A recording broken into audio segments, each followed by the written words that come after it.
ભારતીય જનતા પાર્ટીના ભરતી મેળાની, કારણ કે ધારાસભ્યો પાસેથી, કોંગ્રેસના ધારાસભ્યો, કોંગ્રેસના નેતાઓ પાસેથી રાજીનામા અપાવી દીધા છે અને રાજીનામા અપાવ્યા બાદ હવે ભારતીય જનતા પાર્ટીમાં જોડાવાના છે. સ્વાભાવિક રીતે જ જેમણે રાજીનામા આપ્યા છે, પૂર્વ ધારાસભ્ય CJ ચાવડા ભારતીય જનતા પાર્ટીમાં જોડાઈ રહ્યા છે. ડોક્ટર AK પટેલની આ કાર્યક્રમમાં હાજરી છે અને સાથે જ ભાજપમાંથી ચૂંટાનાર ડોક્ટર AK પટેલ પ્રથમ સંસદ સભ્ય છે. વિજાપુરના પૂર્વ ધારાસભ્ય CJ ચાવડા છે, એ રાજીનામું આપ્યું ત્યારે તેમણે કહ્યું હતું કે શું કરું છું એ આવનારો સમય બતાવશે, પણ એ નિશ્ચિત હતું કે તેઓ ભારતીય જનતા પાર્ટીમાં જ જોડાવાના છે અને માટે જ તેઓ ભારતીય જનતા પાર્ટીમાં અત્યારે જોડાઈ રહ્યા છે. જે ભવિષ્યવાણીઓ થઈ રહી હતી, જે ગણિત મંડાઈ રહ્યા હતા, એ સૌની સામે હતા અને એ જ અત્યારે દેખાઈ પણ રહ્યું છે. અને સાથે જ ડોક્ટર AK પટેલની હાજરી છે એ આ કાર્યક્રમની અંદર સૂચક દેખાઈ રહી છે.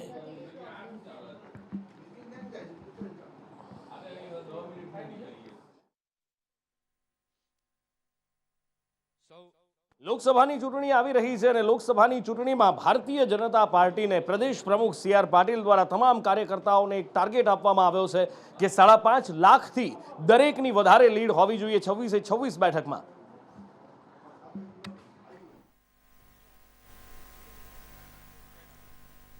હવે મંચ પરના અમારા બંને પ્રમુખો આદરણીય જિલ્લા ઉપાધ્યક્ષ ભરતભાઈને વિનંતી કરું છું ટીમ સાથે તમામ મહેમાનોનું અભિવાદન કરે.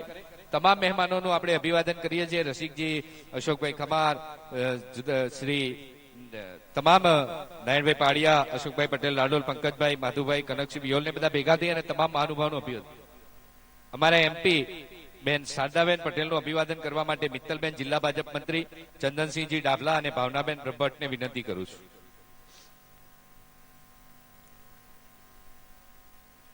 તમામ મહાનુભાવોનું ઝડપથી આપણે ખેસ પહેરાવીને અભિવાદન કરીએ એવી વિનંતી.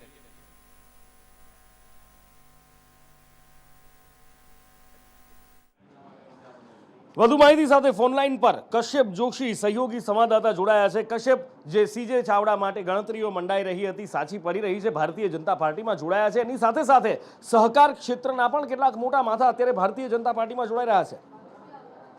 બિલકુલ, CJ ચાવડા કોંગ્રેસમાંથી રાજીનામું આપ્યું અને આજે ભગવો કેસ તેને ધારણ કરી લીધો છે. મહત્વનું છે કે તેને સ્પષ્ટ કર્યું છે કે કોંગ્રેસમાં મારો કોઈ વિવાદ નહોતો ને કોઈ પદ માટે હવે હું ભાજપમાં આવ્યો નથી, પરંતુ અત્યારે જે વિકાસ થઈ રહ્યો છે તેને ધ્યાનમાં રાખી અને ભાજપમાં જોડાઈ રહ્યો છું. મહત્વનું છે કે કોઈ કમિટમેન્ટ સાથે હું પાર્ટીમાં આવ્યો નથી. પાર્ટી મારો જ્યાં ઉપયોગ કરવો હોય ત્યાં કરી શકે છે તેવું તેમના દ્વારા કહેવામાં આવ્યું છે. CJ ચાવડાની સાથે કેટલાક સહકારી આગેવાનો છે, કોંગ્રેસના કેટલાક હોદ્દેદારો છે, પદાધિકારીઓ છે, તે પણ અત્યારે ભાજપમાં જોડાયા છે. જે પ્રમાણે છેલ્લા થોડા સમયથી ઓપરેશન લોટસ ચાલી રહ્યું છે અને તેના ભાગરૂપે એક બાદ એક કોંગ્રેસના મોટા માથા છે તે પાર્ટી છોડી રહ્યા છે અને ભગવો ખેસ ધારણ કરી રહ્યા છે. હાલ CJ ચાવડા છે તે ભાજપમાં જોડાયા છે. સૂત્રો તરફથી જે માહિતી મળી રહી છે તે મુજબ આગામી લોકસભાની ચૂંટણી આવશે ત્યારે પેટા ચૂંટણી વિધાનસભાની યોજાનાર છે અને તેમાં CJ ચાવડા છે વિજાપુરથી જ પેટા ચૂંટણીમાં ભાજપ તરફથી ઉમેદવારી કરશે અને ચૂંટણી લડશે. જી, એટલે એવું નથી કે આ ઉથલ પાથલ છે એ માત્ર ને માત્ર ગુજરાતની અંદર જોવા મળી રહી છે, પાડોશી રાજ્યમાં પણ એવું જોવા મળી રહ્યું છે. બિહારની અંદર પણ આપણે જોયું કે કેવી ઉથલ પાથલ મચી હતી. હવે આગળ વાત મહારાષ્ટ્રની કરવી છે અને મહારાષ્ટ્રની અંદર પણ આવી ઉથલ પાથલ જોવા મળી રહી છે. મહારાષ્ટ્રની અંદર પૂર્વ મુખ્યમંત્રી અશોક ચવ્હાણ, દિગ્ગજ નેતા, મોટો ચહેરો કોંગ્રેસનો, કે જેમણે રાજીનામું આપી દીધું છે. પણ એવું નથી કે અશોક ચવ્હાણ પહેલા છે, એમની પહેલા મિલિંદ દેવરા હોય, બાબા સિદ્દીકી, કે જે પણ રાજીનામું આપી ચૂક્યા છે. અશોક ચવ્હાણ સાથે વાત કરી ત્યારે જવાબ એ જ હતો જે દર વખતે ગુજરાતના નેતાઓમાંથી પણ જવાબ મળે છે. ધારાસભ્યો રાજીનામા આપે પછી કહે છે કે હજી સુધી નક્કી નથી કે કઈ પાર્ટીમાં જોડાવાના છે, પણ ચર્ચાઓ જે ચાલતી હોય છે કે પાછલા બારણે બધું જ નક્કી છે. પહેલા શું કહ્યું અશોક ચવ્હાણે રાજીનામું આપ્યા પછી, એ જુઓ. मजबूरी की कोई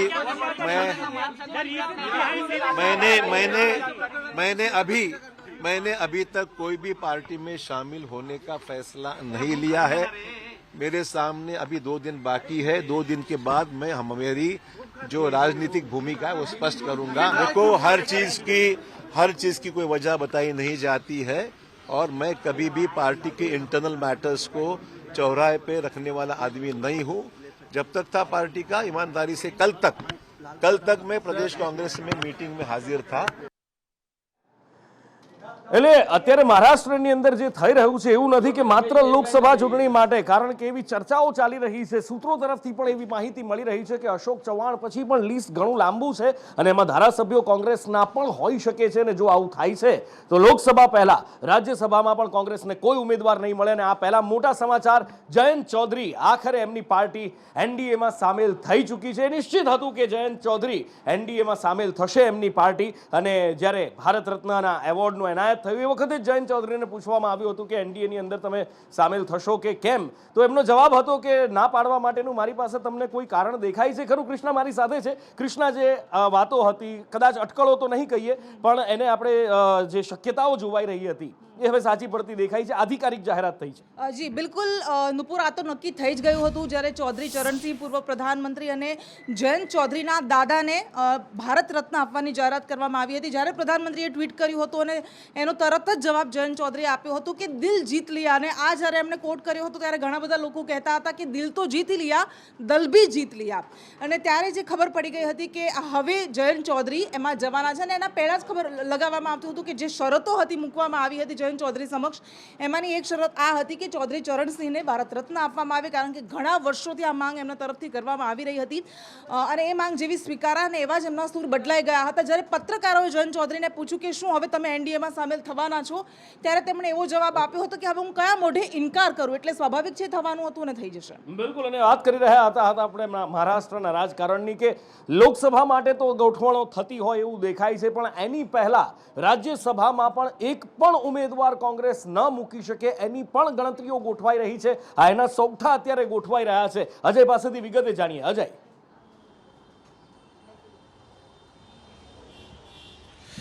देखिए, निश्चित तौर पे लोकसभा चुनाव से पहले एक के बाद एक झटका न सिर्फ पूरे देश में बल्कि महाराष्ट्र की अगर इसके लिए बात करें तो यहाँ पे 3 बड़े नेता जो हैं वो कांग्रेस पार्टी एक तरह से छोड़ चुके हैं. उसमें आज जो ताज़ा नाम है अशोक चव्हाण का है. और खास करके अशोक चव्हाण के बारे में अगर बात करें तो वो खुद महाराष्ट्र के 2 बार मुख्यमंत्री रह चुके हैं. उनके पिताजी 2 बार मुख्यमंत्री रह चुके हैं, 2 बार ये सांसद रह चुके हैं.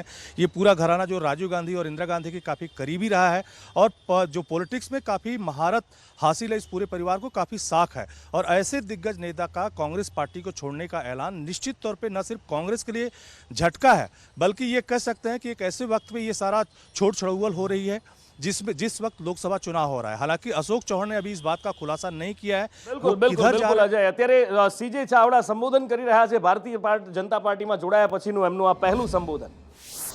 આ ગુજરાત મહાત્મા ગાંધી અને સરદાર વલ્લભભાઈ પટેલનું ગુજરાત,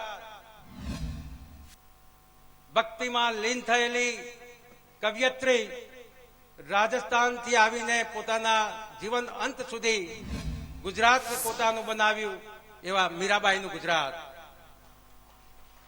ઉત્તર પ્રદેશમાં જન્મેલા પરંતુ ગુજરાતમાં આવીને ધર્મનું શાસન કર્યું એવા સ્વામિનારાયણ સંપ્રદાયના ભગવાન સહજાનંદ સ્વામીનું ગુજરાત, વીર નર્મદનું ગુજરાત, ગુજરાતના પનોતા પુત્ર ભારતના વડાપ્રધાન નરેન્દ્રભાઈ મોદીનું ગુજરાત,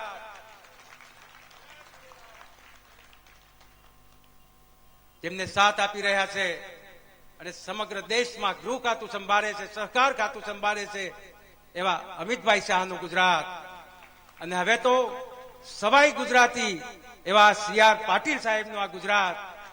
એ ગુજરાતના ભાજપમાં, ભારતીય જનતા પાર્ટીમાં આજે મેં પ્રવેશ પ્રાપ્ત કર્યો છે. મારી જાતને હું ધન્યતા અનુભવું છું.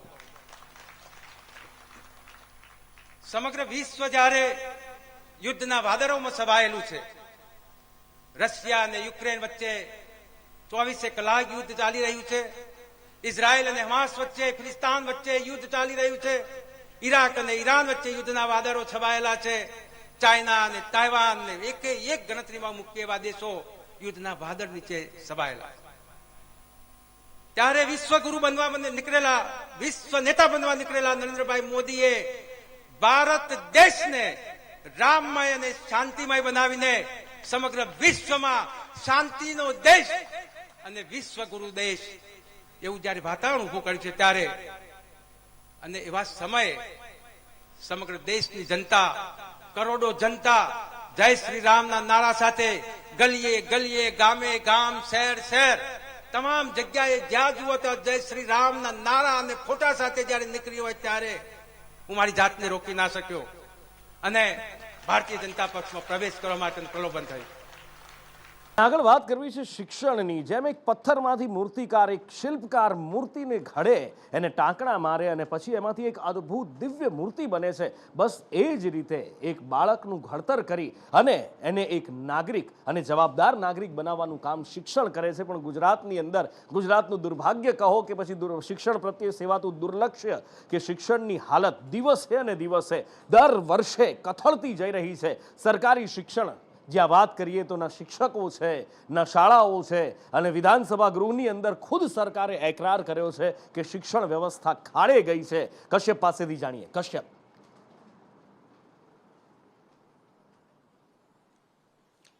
વિધાનસભા ગૃહ ચાલી રહ્યું છે અને કોંગ્રેસના ધારાસભ્ય તુષાર ચૌધરીએ સવાલ કર્યો અને શિક્ષણ મંત્રી કુબેર ડિંડોર છે તેણે જવાબ રજૂ કર્યો અને સ્વીકાર પણ કર્યો હતો કે રાજ્યમાં 1606 શાળા એવી છે કે જે માત્ર એક જ શિક્ષકથી ચાલી રહી છે. મહત્વનું છે કે શિક્ષણ મંત્રીએ બચાવ કર્યો હતો અને કહ્યું હતું કે શિક્ષકો છે તેને વતનનો લાભ આપવાના કારણે ઘણી શાળાઓ એવી છે કે ત્યાંથી શિક્ષકોની બદલી કરવામાં આવી છે. હાલ ભરતી કરવા માટે થઈ અને જ્ઞાન સહાયકોની ભરતી કરવામાં આવી રહી છે. આ સાથે જ જિલ્લા કેમ્પ પણ કરવામાં આવી રહ્યા છે અને જે આધારે એક શિક્ષકો છે તેવી શાળાઓમાં શિક્ષકો વધે તેના માટે થઈ અને પ્રયત્ન છે તે કરવામાં આવી રહ્યા છે. સાથે જ તેણે એક કારણ એવું રજૂ કર્યું હતું કે જે પ્રમાણે હાલ શાળાની સ્થિતિ છે, આરટીઈનો નિયમ છે કે 30 વિદ્યાર્થીઓ હોય તો તેની સામે એક જ શિક્ષક મળે છે. 1606 પૈકી ઘણી શાળાઓ એવી છે કે જ્યાં સંખ્યા 30 થી ઓછી છે અને તેના કારણે માત્ર એક જ શિક્ષક દ્વારા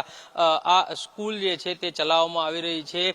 તેની સામે શૈલેષ પરમાર જે કોંગ્રેસના ધારાસભ્ય છે તેણે 2022ના પ્રશ્ન અને જવાબ છે તેને ટાંક્યા હતા અને કહ્યું હતું કે 2022માં પણ આજ સવાલ કરવામાં આવ્યો અને ત્યારે સરકારે કહ્યું હતું કે 700 શાળા એવી છે કે જે માત્ર એક શિક્ષકથી ચાલે છે અને આજે આ આંકડો છે તે ડબલ કરતા વધી ગયો છે. બિલકુલ, એટલે 2022માં એક શિક્ષકથી ચાલતી 700 શાળા અને અત્યારે 1606 શાળા. બસ કદાચ આ આંકડા જ પોતાનામાં ઘણું બધું કહી જાય છે. પછી એ 30 વિદ્યાર્થી આ તે એ બધી વાતો એક બાજુ રહી જાય, પણ આવું કેમ એના મૂળ સુધી જવાની ખાસ જરૂરિયાત છે. ખેર, આગળ વાત કરવી છે મૌલાના કે જે વયમનસ્ય ફેલાવવા માટે જાણીતો છે, જેણે જૂનાગઢની અંદર ભડકાઉ ભાષણ આપ્યું કચ્છના સામખિયાળીમાં, અને ત્યારબાદ હવે અરવલ્લીનો પણ કેસ સામે આવ્યો છે. જૂનાગઢમાંથી જામીન મેળવ્યા અને કચ્છ પોલીસે એની ધરપકડ કરી. કચ્છમાંથી જામીન મેળવ્યા કે તરત જ મોડાસા પોલીસે, અરવલ્લી પોલીસે ધરપકડ કરી છે, કોર્ટમાં રજૂ કરાયો અને 5 દિવસના રિમાન્ડ કોર્ટે મંજૂર કર્યા છે. પોલીસે 10 દિવસના રિમાન્ડ મંજૂર કર્યા, જેની સામે 5 દિવસના રિમાન્ડ મંજૂર કર્યા છે.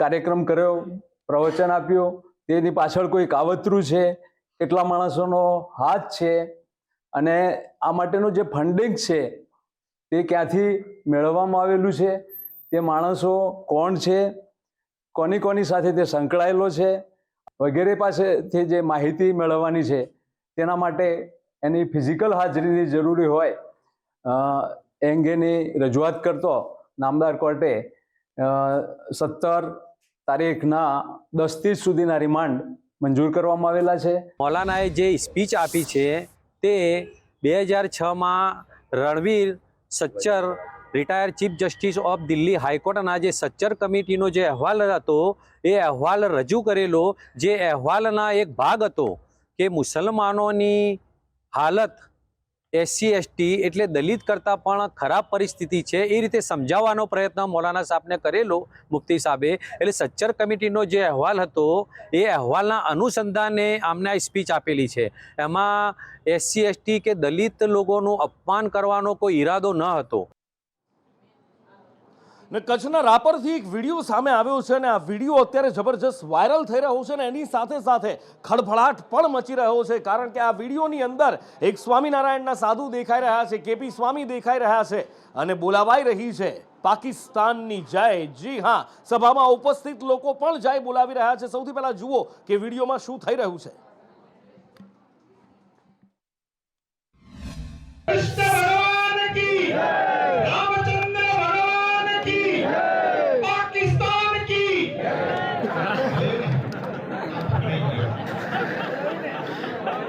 જે ભારતનું અનાજ ખાઓ છો, જે ભારતની માટી ઉપર રહો છો,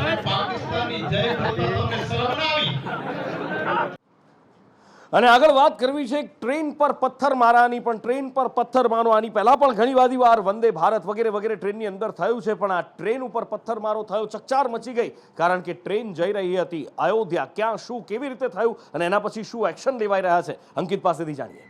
કુલ 1340 જેટલા મુસાફરોને સવાર કરીને આ મુસાફર જે ટ્રેન છે આસ્થા એક્સપ્રેસ જેનું નામ છે તે અયોધ્યા તરફ જઈ રહી હતી. આપણે જાણીએ છીએ કે અયોધ્યામાં રામ મંદિરના નિર્માણ બાદ એવું આયોજન કરાયું હતું કે રાજ્ય અને દેશમાંથી અલગ અલગ જગ્યાએથી આવી સ્પેશિયલ ટ્રેનો જે છે તેને દોડાવવામાં આવશે અને અયોધ્યા મંદિર ખાતે ભગવાન રામના દર્શન કરવા માટે તમામ જે દર્શનાર્થીઓ છે તેમને લઈ જવામાં આવશે. પરંતુ આ પ્રકારની જે ઘટનાક્રમ ઘટ્યો છે તેને લઈને હવે અયોધ્યા જતી જે સ્પેશિયલ ટ્રેન છે તેના પર પથ્થરમારાનો મામલો સામે આવ્યો છે. મહારાષ્ટ્રના નંદુરબાર સ્ટેશન પર આ મામલો જે તે સામે આવ્યો છે તે હવે આરપીએફ જે છે તે તમામ બાબતે અત્યારે ખુલાસો કરી રહી છે અને તમામ જે એવા લોકો છે જેમણે પથ્થરમારો કર્યો હતો તેમને શોધવાના પ્રયત્નો હાથ ધરવામાં આવી રહ્યા છે. એક તરફ સીસીટીવી ચકાસવામાં આવી રહ્યા છે પથ્થરમારો ક્યાંથી થયો હતો અને કોણ એ શખ્સો હતા તેમણે આ પથ્થરમારો કર્યો હતો. પરંતુ ખૂબ જ દુઃખદ આ બાબત છે કારણ કે આ પ્રકારની ઘટનાઓ વારંવાર થઈ રહી છે. આ પ્રકારની જે શોભાયાત્રા ઘણી વખત નીકળતી હોય છે તેના પર પણ પથ્થરમારો થાય છે અને તેવામાં હવે આસ્થાને લગતી આ મામલો હતો જે ભગવાન રામના દર્શન કરવા માટે 1340 જેટલા મુસાફરો જે દર્શનાર્થીઓ છે તે જઈ રહ્યા હતા તેમની પર પથ્થરમારો કરવામાં આવ્યો હતો. મહર્ષિ દયાનંદ સરસ્વતીની 200મી જન્મ જયંતિની ભવ્યાતિ ભવ્ય ઉજવણી થઈ રહી છે. ટંકારાની અંદર ન ભૂતોના ભવિષ્યથી કાર્યક્રમ થઈ રહ્યો છે અને તેમાં મુખ્યમંત્રીએ મહત્વની જાહેરાત કરી. મુખ્યમંત્રીએ આજે જાહેરાત કરી કે ટંકારાને હવે નગરપાલિકાનો દરજ્જો મળશે. टंकारा की एक नगर पालिका के लिए भी यहाँ से हमारे एमपी और एमएलए का सुझाव आया है. हम उसको भी टेक्निकली देख के उसको विचार करके हम नगर पालिका भी यहाँ बना देंगे. ગુજરાતના મુખ્યમંત્રી પોતાના સ્વમુખે આ બંને કાર્યક્રમો જાહેર કર્યા છે. એમાં નગરપાલિકાની વાત આવી છે ત્યારે ટેકનિકલી મુદ્દો તપાસી અને વિધિવત જે જાહેરનામું બહાર પડે એવી રીતે એવી બાબતમાં હું આગળ વધીશ. અને મયુર સોની મારી સાથે જોડાયા છે. મયુર, ટંકારા નગરપાલિકાનો દરજ્જો મળશે અને વિકાસના નવા દ્વાર ખુલવાના છે ટંકારા માટે અને કાર્યક્રમ પણ ભવ્યાતિ ભવ્ય અત્યારે યોજાઈ રહ્યો છે.